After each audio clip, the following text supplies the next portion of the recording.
Hi everybody, welcome back to the Claremont Classic Garage. Today we're going to go ahead and see if we can get our little auction Ferguson tractor fired up. I got the distributor out. Well, we found the problem. The distributor is seized. It sheared the pin and the drive gear is still down in there. So I'm hoping with a strong magnet, I'll be able to get that out. We're going to have a go at it now. I got the distributor adapter out. So now we get a good look here. Here's the distributor drive. It's fine. We'll be able to put it back on. It's sheared the pin or whatever the heck was holding it onto the shaft. You can see there, the gear on the camshaft is okay. The gear on the oil pump is okay. I'm just going to give the starter a little pop and make sure that stuff is turning. Yep, no problem. Okay, so we're golden. I'm going to get the distributor in the vise and see if I can get it freed up and working.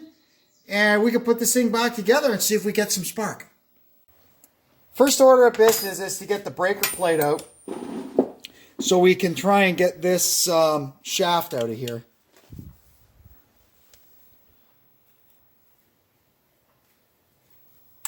You can see it's full of water.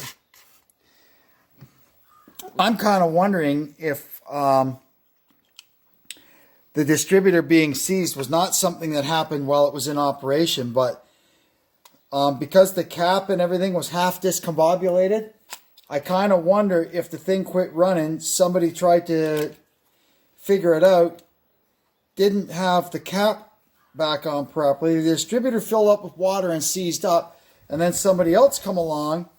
Maybe it was when I started turning it over today that this thing sheared. Who knows? All I know is we're going to fix it.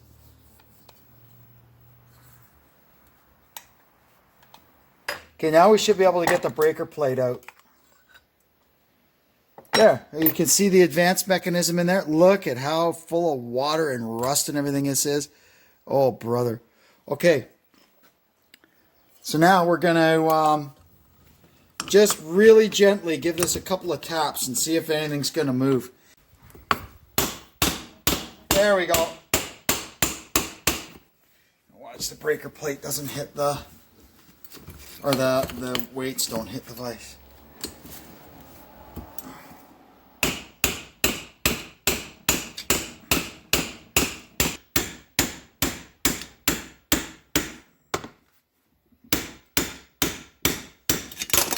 There we go. All right. Our next couple of issues to deal with. Number one, I guess from being filled with water, the advance is kind of lazy on the return. So we have to see if we can get that freed up. And we've got this little bearing underneath. It's kind of euchred.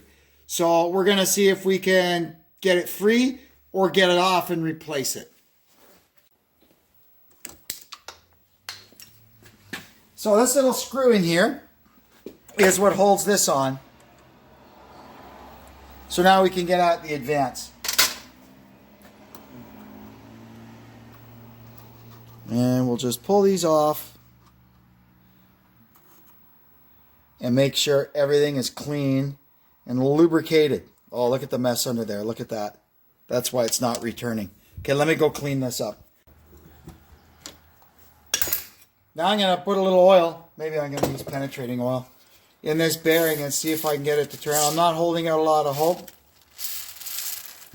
Let that soak for a minute. I wonder what number it is. I may have one.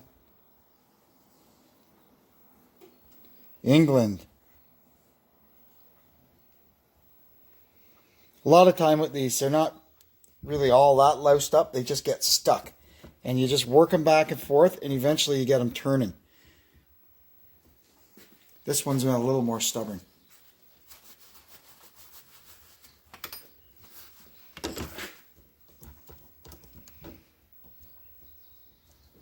There she goes.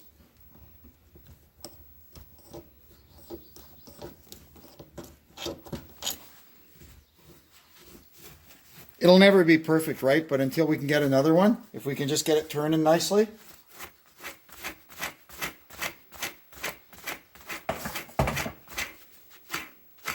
There we go.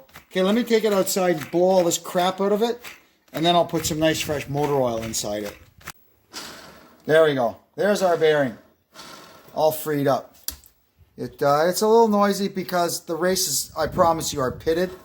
But like I said, for now, it's working. And it'll let us find out if this thing will start.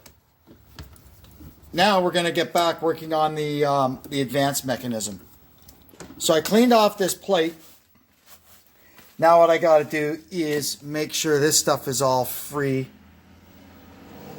See the bottom of it all? That's no good. These advanced things have to be like totally perfect. No rust, no crap, no scuzz. Or they'll fly out, but they won't return to zero. And that'll give you fits trying to get these things to idle and respond properly. Yeah, that's good. A little light oil.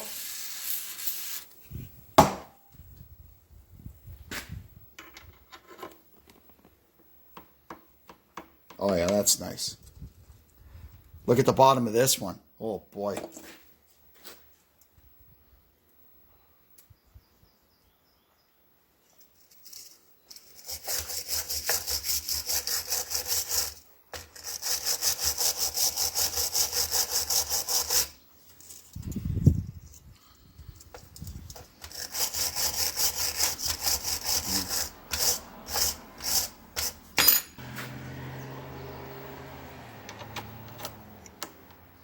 Alrighty, now that seems to be okay. I will put it just a little. You can see there's holes in there for the oil to wick up.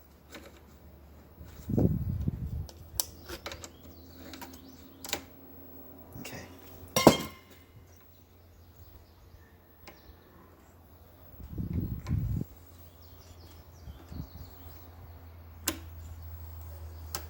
There we go. Look at that, returns now. See? Perfect. So now, when the engine's running, the advance can fly out and then return. Oh, there's a nice load of scrap metal heading up to the scales. That scrap is up, everybody. Cash it in if you got it. Okay, I'm happy with that. Now we're going to prepare the housing. Look at that. Oh, brother. It's not as bad as it seems. Okay. Let me, first I'm going to clean this part where it goes into the block. Now we're going to use a drill brush in the cordless drill here and just clean out the bottom bushing like that. Then we'll flip it over and use a different brush to clean out the top half. Now we're going to use this end brush to clean down in here where the bearing goes. And maybe just some of this other crud that's in here. All right. I'll take it outside and blow it all out, and we'll see if our shaft fits back in. All right, I'm going to squirt a little oil down the hole there because there's a brass bushing in the bottom. That's what runs on the bushing, and we'll see if this thing's gonna work. Come on, baby. Sometimes you got to tap them down.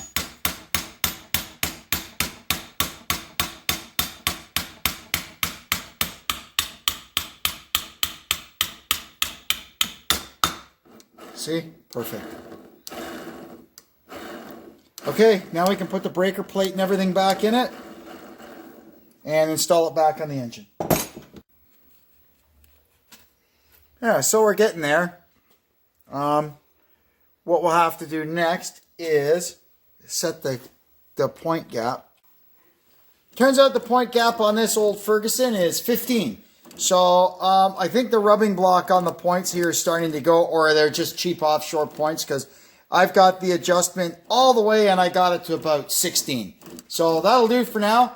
We'll put a little grease on the cam and this distributor can go back in. Oh, after we put the drive back on. But we got to get the remains of the pin out of our drive. There we go. And then find a new suitable pin that we can use. So I do. I think we've got a little pin that'll work here, so we're about to find out. Get our drive put back on.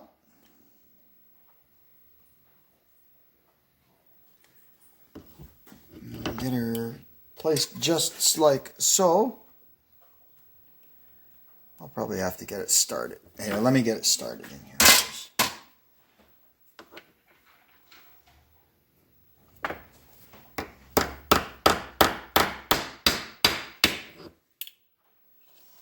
Perfect.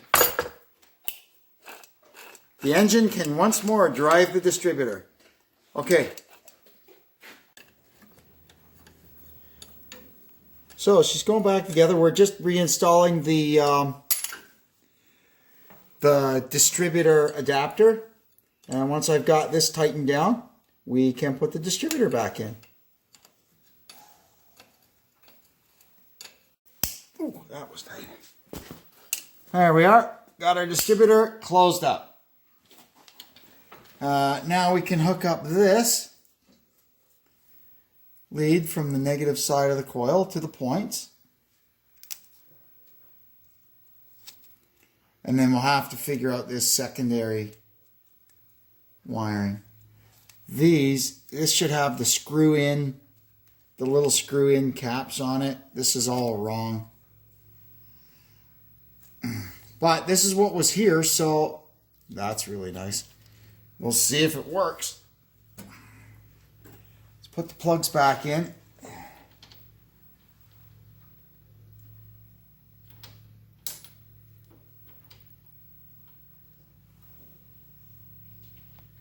Cool. Let's see if we have any spark. Ignition is on.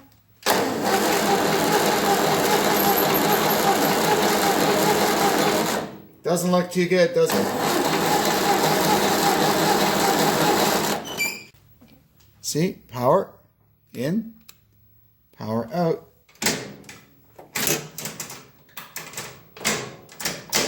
Oh, come on.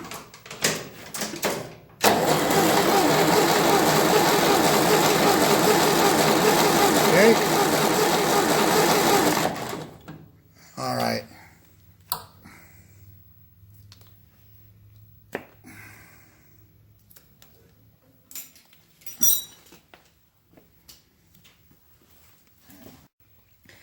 So we got the distributor parked here just so that it's just coming up the cam. So we have sparkies. Now I just have to try and get the sparkies to spark when I'm turning it over. I'll check that in a second when I finish my coffee. All right. There we have spark. So now we're going to see what we can do with fuel. Rather than just hooking fuel up to this thing and seeing what happens, I'm going to, for the few minutes it takes, I'm going to drop the carburetor off, take the lid off it, and see what the inside of it looks like. Got our carburetor off. It's the proper Zenith 24T2, like it should have. Let's see what it looks like inside. Yep.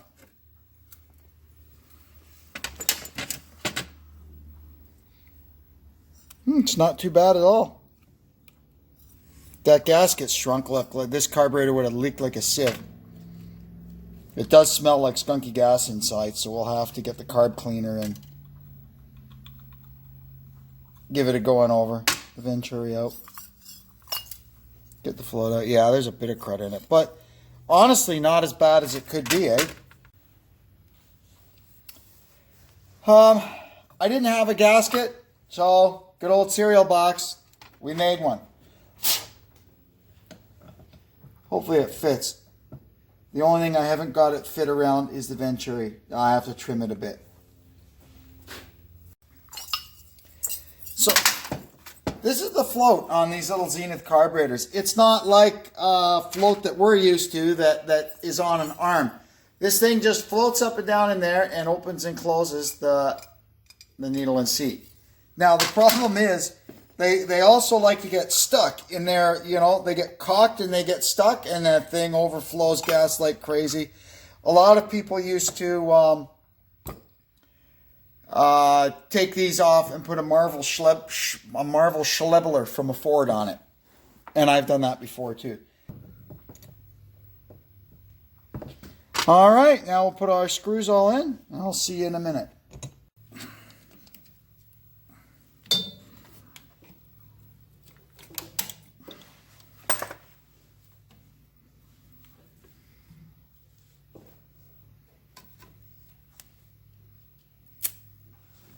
You don't want to be taking these on and off 1,000 times, that's for sure. It gets annoying fast. Okay.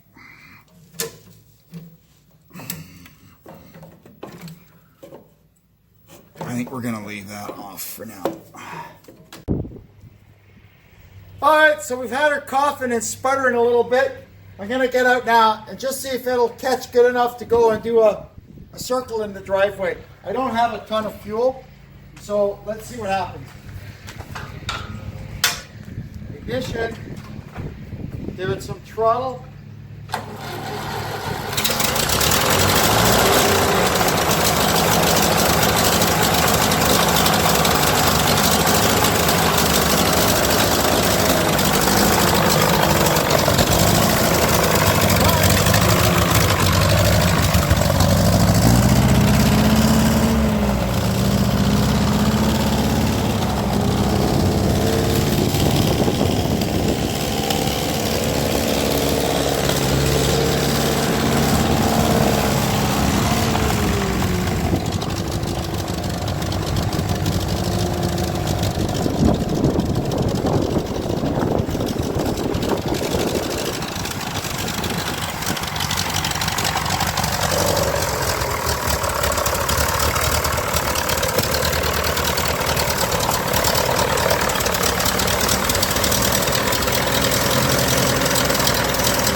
Now the oil gauge on this thing never moved the whole time it was running. It just sat there at 0. So what we're going to do is swap it out with something that we are pretty sure works and see if we get anything on it. See here, I've got this one from an 8N. And you can see it works. So we're going to swap this one in and see if we get any reading. I changed the oil pressure gauge and still had no oil pressure. So what we did was we removed the banjo bolt over here from the side of the block where the oil pressure gauge gets its feed from, and there was oil pouring out like crazy when I cranked it. So it's pumping oil. The only thing we could figure is that there's some kind of blockage in this line somewhere. There we go. Doesn't have much oil pressure, but it's got oil pressure.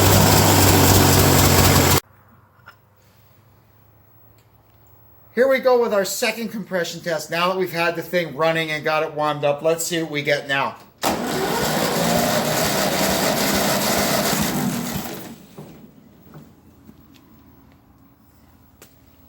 Same as before, 100. Number 2.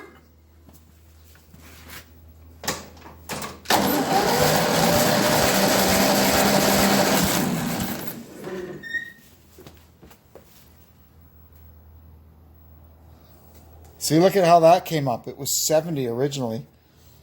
Number 3.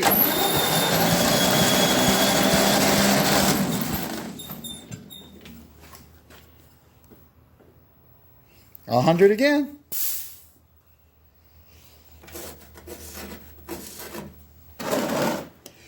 Number 4, let's see what we got.